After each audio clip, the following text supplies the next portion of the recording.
утро. Казвам се Живко Христов и понеже много често се случва да чувам,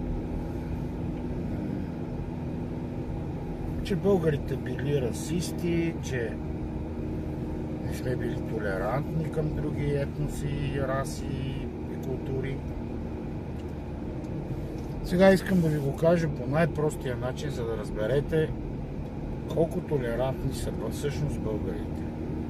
Аз съм Живко Красимиров Христов, българин, по происход, по нация, по родина, по етнос, по култура, по възпитание, по каквото ма фанеш се българин.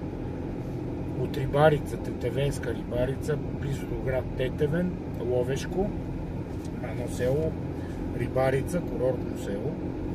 Хубаво е, заповядайте. Всички етноси, добре дошли сте.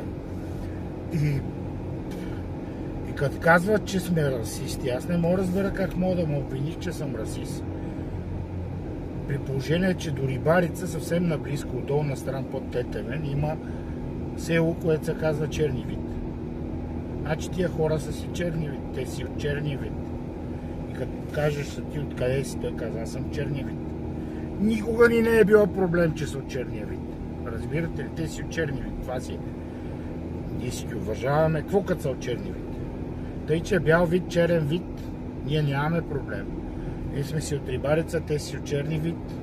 Имаме си и гърци от Василево. Никога не е било проблем между нас. Разбираме се. Биеме си се като равни.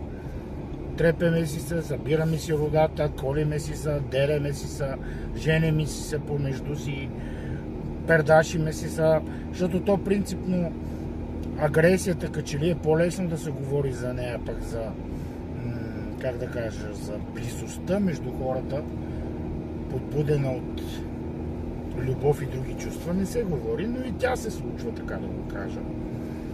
Тъй, че черен бял вид ние не правим разлика. Няма никога не сме били расисти на това от кой вид си.